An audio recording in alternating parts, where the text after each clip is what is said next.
आज हमारे मुल्क में यौम शहदाए पुलिस भी मनाया जा रहा है।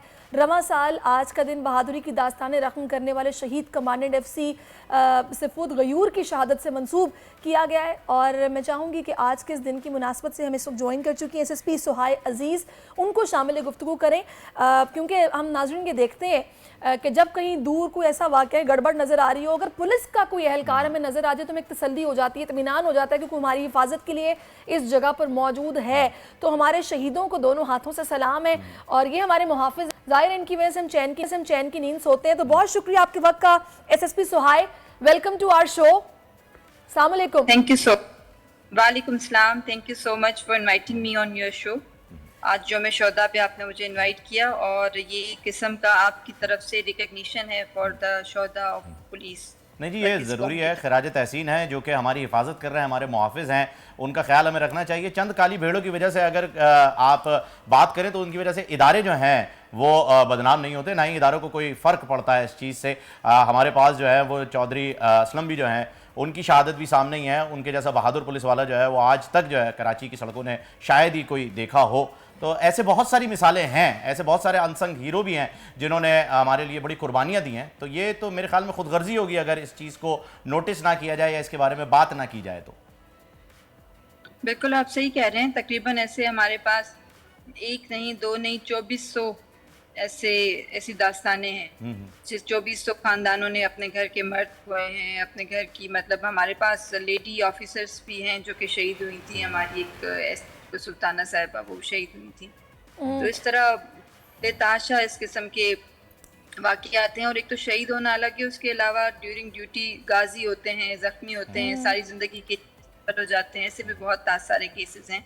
लेकिन ये सब कुछ वो अपने लिए नहीं करते, वो लोगों के लिए करते हैं, लोगों की हिफाजत के लिए बहुत कुछ करते हैं लोगों की हिफाजत के लिए सुहाय साहबा। लेकिन एक अलमिया ये भी है कि हमारे इस इदारे के पास सहूलियात इतनी नहीं है जितनी ये कुर्बानियाँ दे रहे हैं और जितनी ये शहादतें जो हैं यहाँ पर आ रही हैं। खाने के ठीक इंतज़ामात नहीं हैं, कैंटीन्स वगैरह नहीं होते इनके लिए। उसके बाद शहीद होने के बाद शहीद के घर वालों के लिए इतनी मराद भी नहीं होती हैं। इस सिलसिले में कुछ आप लोग कर रहे हैं, कहीं सुनवाई जारी है?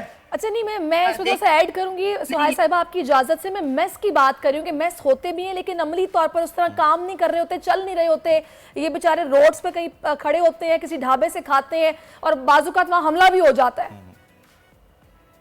देखिए, मैं ज़रूर आपको क्लैरिफाई करती हूँ। ऐसी काफ़ी मिसकंसेप्शंस हैं। ऐसा नहीं कि बिल्कुल 100% सही है हमारा डिपार्टमेंट। डेफिनेटली बहुत सारी चीज़ों की ज़रूरत है, लेकिन ये मैं आपको ज़रूर क्लैरिफाई करना चाहूँगी। पहले तो आपने बात की कि शहीदों को मरात इतनी नहीं होती।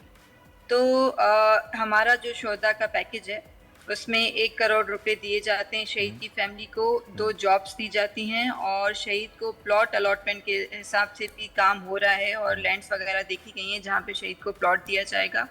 उसके अलावा जो शहीद की फैमिली है, डेफिनेटली उनके लिए ज़्यादा रिस्पेक्ट है। उनका अगर कोई काम होता है तो एक ऑफिसर हम डेजिग्नेट करते हैं जो कि उनका काम करे। IG ऑफिस में एक AIG वेलफेयर है जिनका एक SSP ग्रेड का ऑफिसर होता है, जिनका यही काम है कि वो पुलिस की वेलफेयर और स्पेशली शोहदा की फैमिलीज, शोहदा की वेलफेयर के ऊपर काम करें। हर डिस्ट्रिक्ट में एक वेलफेयर का फोकल पर्सन होता है। और आपको पता होगा कि अभी रिसेंटली ये भी एक SOP हुई है कि कराची में कहीं भी या सिंध में कहीं भी इंटीरियर में अगर कोई पुलिस वाला ज़ख्मी होता है तो instead of taking him to any nearest hospital first aid के लिए तो अलग बात है, लेकिन उसका जो प्रॉपर इलाज है वो एक कराची की जो सबसे हाई क्लास कंसिडर्ड की जाने वाली प्राइवेट हॉस्पिटल में उसका इलाज होता है। दूसरा, आपने मैसिंग की बात की, खाने की बात की, तो देखें पुलिस के अंदर काफ़ी सारे फिर विंग्स बने हुए हैं। पुलिस स्टेशन, हमारी एग्जीक्यूटिव पुलिस है, ट्रेनिंग एक अलग हमारी जो है वो ट्रेनिंग विंग है। उसके अलावा RRF है, हमारे पास SSU है। हर विंग का अलग अलग नौकरी करने का तरीका होता है, हर विंग की अलग अलग जॉब डिस्क्रिप्शन होती है। अगर आप खाने की बात करें तो we do have mobile canteens, SSU has a mobile canteen, RRF has a mobile canteen. Traffic police में तो उनका एक टॉयलेट मोबाइल यूनिट भी है ताकि उनकी सहूलत के लिए हर जगह उसे लेके जाया जा सके।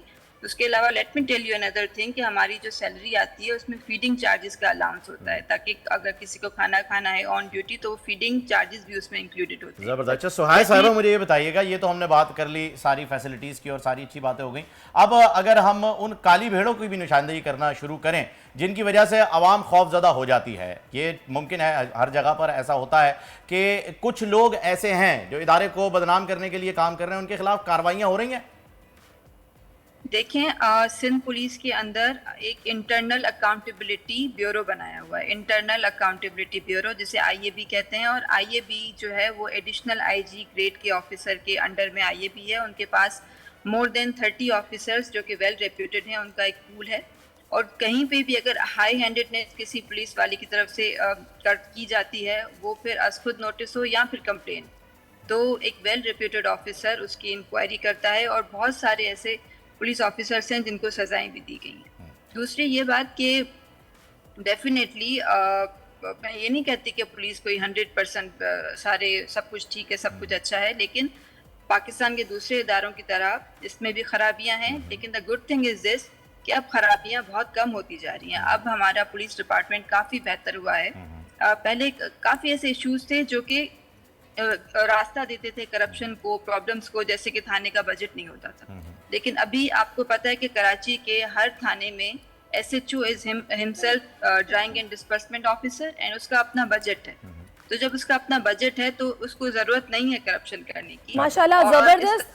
सुहाय साहिबा, हम आपको सल्यूट पेश करते हैं कि आप जिस तरीके से आप भी काम कर रही हैं और अगर बेहतरी आ रही है तो बहुत अच्छी बात है। हम तो चाहते हैं कि ये इदारा मजीद इसमें बेहतरी आए और बेहतर तरीके से अवाम की खिदमत कर सके। ज़ाहिर है फ़र्ज़ है पुलिस का अवाम की खिदमत और अवाम का फ़र्ज़ है इनको रिस्पेक्ट देना। बहुत शुक्रिया, आपने अपना कीमती वक्त हमें दिया। डिजिटल लोन स्कैम, अवाम को कर्जों के जाल में फंसाकर लूटने वाले भेड़िए बेनकाब। बोल की काविशें बाराबर साबित हो गई। ऑनलाइन कर्ज माफिया के गिर्द घेरा तंग हो गया है। बोल ने दिया अपने अवाम का साथ, उठाई इस स्कैम के खिलाफ आवाज। बोल की डिजिटल लोन स्कैम के खिलाफ आगाही मुहिम की सबसे बड़ी ट्रांसमिशन 59% अवाम ने देखी अपनी स्क्रीन पर, क्योंकि बोल है पाकिस्तान का नंबर 1 न्यूज चैनल। सब्सक्राइब करें और बेल दबाएं ताकि कोई खबर रह न जाए।